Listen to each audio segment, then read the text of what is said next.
ប្រជុំរឿងព្រេងនិទានខ្មែរក្រពើអាធន់ភាគ2ជំរាបសួរបងប្អូនពុកម៉ែទាំងអស់គ្នាដែលបានមកកាត់ YouTube របស់ខ្ញុំ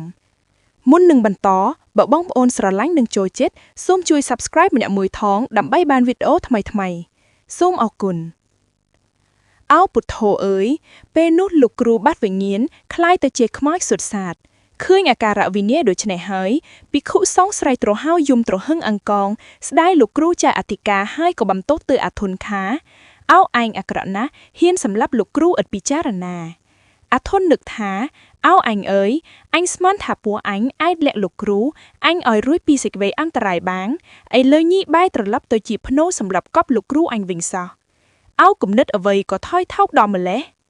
អាធន់នឹកទៅពេញហើយស្ដាយលោកគ្រូវ៉ាណាតែពុំដឹងធ្វើម្ដេចឲ្យលោកគ្រូមានជីវិតឡើងវិញ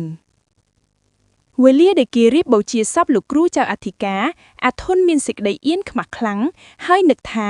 អពមង្គលដែលនាំឲ្យលោកគ្រូអញដល់សេចក្តីវិនាសយ៉ាងនេះមកពីហេតុអ្វីសិនជឹងគិតយូរទៅវាសន្និដ្ឋានថា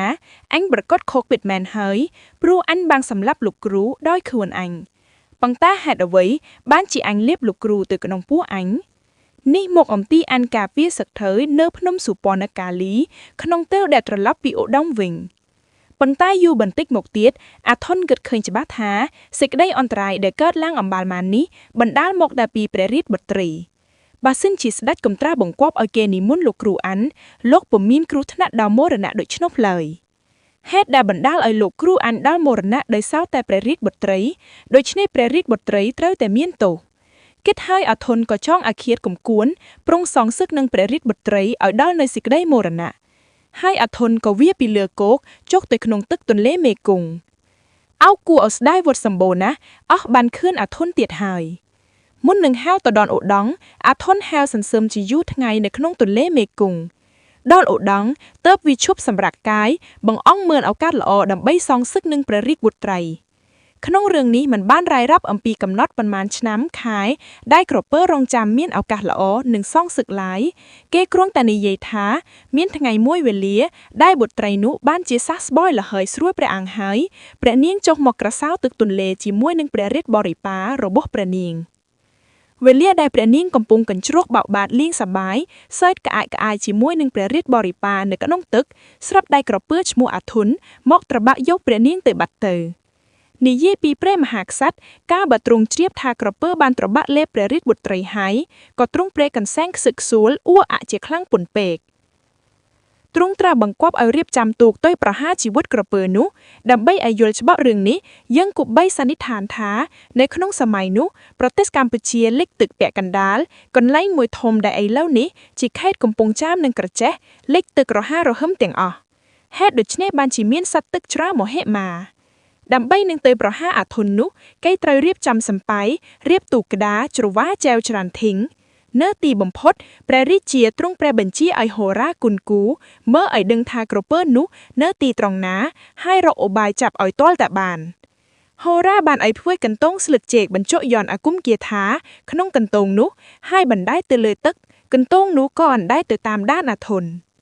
មុនដំបូងកន្ទងអណ្ដែតចេញពីឧដុង្គតម្រង់ទៅស្រុកសម្បូរហើយទៅសម្ចត់ក្នុងព្រែកមួយខណៈដែលកន្ទងសម្ចប់ត្រង់ណាគេដឹងថាកន្លែងនោះហើយដែលអាធន់លាក់ខ្លួនពួនអាត្មាវាលុះព្រះមហាក្សត្រទ្រង់បានជ្រាបលំនៅឲ្យបើអាធន់ហើយទ្រង់ក៏ចាប់ឲ្យរៀបព្រួលនៅក្នុងទឹកដើម្បីនឹងឃាំងផាត់អាធន់កុំឲ្យវាហែលរួចទៅក្នុងទន្លេប៉ុន្តែចាត់ការពុំរហ័សទាន់ពេលវេលាអាធន់ក៏ហែលរត់ពីកន្លែងនោះទៅព្រែកដែលបានពោលមុខនេះមានឈ្មោះថាព្រែកចាធ្នោះដែលមានលុះដល់សប្តាហ៍ថ្ងៃនេះក្រោយពេលដែលវាបានហែលបាត់ចុះបាត់ឡើងគ្រប់កន្លែងវាទៅដល់ស្រុកខោនហើយវាសម្ចត់នៅទីនោះ 2-3 ថ្ងៃទើបវាហែលចុះមកវិញឯកន្ទងក៏ចេះតែអណ្ដែតតាមជាដរាបមានទាំងនាវា 2-3 តាមកន្ទងនោះផងនៅទីបំផុតកន្ទងនោះចុះមកដល់ស្រុកឆ្លងអណ្ដែតចូលទៅក្នុងព្រែកឆ្លងព្រែកឆ្លងសម័យនោះក្នុងពូព្រែកមានច្រើនតែភុកលឹបលុបមាត់ព្រែកមានច្រើនតែគុម្ពោព្រៃឈើអ្នកស្រុកសង់ផ្ទះតូចៗតាមជួរមាត់ព្រែកនោះក្នុងចន្លោះជលជាតិនិងគុម្ពោតព្រៃឈើទាំងនោះកាលអាធន់វាបានទៅដល់គុម្ពោតព្រៃទាំងនោះវាសង្ឃឹមថាវាមុខជានឹងរួចអំពីគ្រោះថ្នាក់ធំហើយវាសម្ចត់នៅទីនោះគុម្ពោតព្រៃទាំងនោះអាចបង្ខាំងមិនឲ្យទូកក្តារណាចូលបានប៉ុន្តែកន្លែងនោះហើយដែលអាធន់បានសេចក្តីអន្តរាយជាទម្ងន់រហូតដល់ស្លាប់ និយាយពីបណ្ដាអ្នកដេញតាមអាធន់កាលបើយើងដឹងថាវាសំណាក់អាស្រ័យនៅទីនោះហើយគេនាំគ្នាបញ្ចាន់មេមត់ដែលជារូបសនឹងអ្នកតាចាស់ស្រុកនៅទីនោះដណ្ដឹងសួរបនស្រន់ឲ្យជួយចាប់អាធន់យកមកប្រហារជីវិតឲ្យបានបើបានដូចសេចក្តីប្រាថ្នាគេនឹងថ្វាយស្បែកក្រពើទៅដល់មេមត់នោះ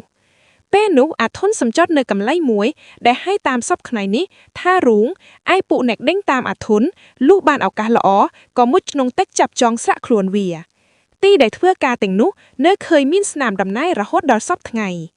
ដោយអាធន់មានទម្ងន់ច្រើនហាពេកទើបគេយកខ្សែចងធ្លឹងយឹតយងធ្ពក់យកខ្លួនវាឡើងមកសម្លាប់លុះសម្លាប់អាធន់បានហើយគេយកស្បែកវាទៅថ្វាយមេមត់ដែលបានបុណ្យពីមុនមកកន្លែងដែលគេទុកដុំសាច់ក្រពើនោះជាប់ឈ្មោះថានាងក្រពើ